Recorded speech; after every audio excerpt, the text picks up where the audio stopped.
Od kje ime Kokosi? Ko si star 16, si daš ime in ne razmišljaš ful o tem. Vem, da se poznate iz gimnazije.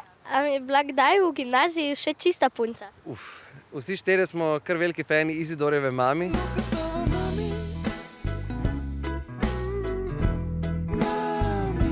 A kakšna vaša pesem govori o resnični osebi ali dogodku? Ti komadi, ki smo jih do zdaj naredili, govorijo o resničnih ljudeh in tudi resničnih dogodkih. Samo na začetku smo dajali še resnična imena zraven, zdaj smo pa to nehali. Kje in kdaj ste pa prvič nastopili? V študentskem domu od našega basista v eni kleti in v bistvu takrat zares ugotovili, kako carsko nam je koncertirati in delati muziko. Kaj bi predlagal 12-letnikom, ki bi radi ustanovili svoj bend? Ne poslušati kogarkoli, ki ti govori, da ne zmoreš ali pa da nisi dovolj dober ali pa da je to, kar delaš, čuden.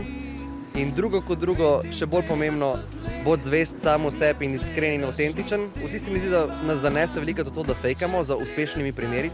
Samo z obrazom pokaži. Koncert. Screen time. Prijatelji. Kakšni so pa vaši cilji za prihodnost? Tiha želja je, da bi špilali v tujini, da bi prišli malo na balkanski trg, v srednjo Evropo. Tako da bomo videli, če se lahko prevede ta neka magija, ki nam jo je Ratel v Sloveniji vzpostavil tudi izven meja. Ste pa kdaj razmišljali, da bi šli na Eurovizijo?